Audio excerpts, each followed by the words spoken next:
Melakukan perubahan pada dasarnya adalah sebuah tindakan yang harus dilakukan oleh setiap manusia.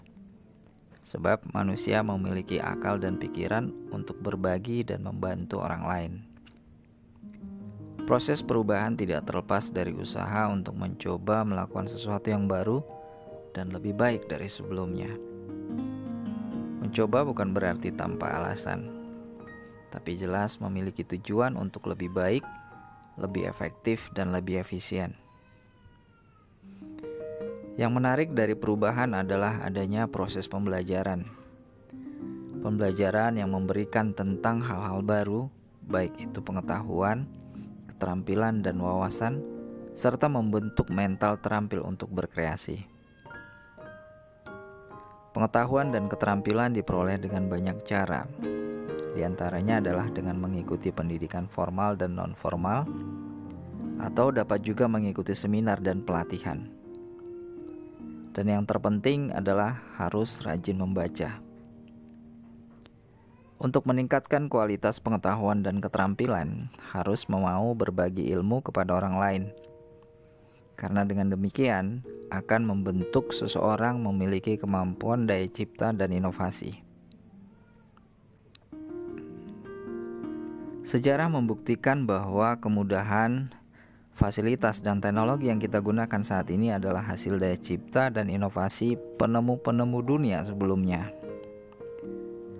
Dengan perubahan yang mereka lakukan, saat ini kita bisa menikmati cahaya lampu di malam hari. Kita bisa melakukan perjalanan dari satu benua ke benua yang lain dengan jarak waktu tempuh yang sangat singkat. Kemudian kita bisa melakukan interaksi dan komunikasi jarak jauh secara langsung dari belahan dunia yang berbeda. Dan masih banyak bukti lainnya. Teman-teman bisa tuliskan di kolom komentar ya. Di sisi lain, melakukan perubahan adalah meninggalkan cara-cara lama dan menggunakan cara-cara baru yang lebih efektif dan efisien. Cara-cara lama sudah tidak lagi relevan untuk digunakan atau bahkan tidak sesuai lagi dengan tuntutan atau kondisi zaman. Jika terus menggunakan cara-cara lama, kita pasti akan ketinggalan, tertinggal, dan bahkan tertindas. Sebagai contoh, pada masa awal pemerintahan Orde Baru, tepatnya sejak tahun 1969 sampai dengan pertengahan tahun 80-an, Malaysia mengimpor ratusan tenaga pendidik guru dan dosen dari Indonesia. Bahkan pada masa Daud Yusuf menjabat sebagai Menteri Pendidikan, beliau mengirim guru dan dosen terbaik yang ada di Indonesia ke Malaysia. Akibatnya sekarang pendidikan Indonesia jauh tertinggal dibandingkan Malaysia. Dan setelah masa itu berakhir, Indonesia mengirim tenaga kerja Indonesia ke Malaysia menjadi pembantu, kuli, dan pekerja kasar. Bahkan banyak kasus pembantu asal Indonesia yang dianiaya oleh majikannya di Malaysia.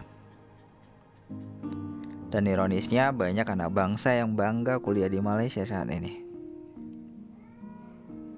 Hal ini membuktikan bahwa banyak orang-orang pintar di Indonesia yang senang melakukan cara-cara lama, tidak suka dengan perubahan, dan akhirnya tertinggal dan tertindas. Kemudian apa yang bisa dilakukan untuk menumbuhkan sikap mau melakukan perubahan? Banyak hal yang bisa dilakukan. Salah satunya dari segi pendidikan adalah memberikan pembelajaran kognitif tingkat analisa dan evaluatif kepada siswa sekolah dasar dan menengah, sehingga ketika memasuki sekolah lanjutan tingkat atas, mereka sudah siap untuk mengelola kemampuan mencipta dan berinovasi.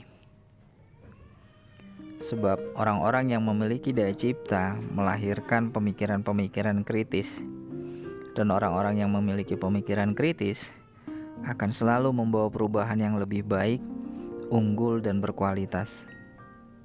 Salam inspirasi.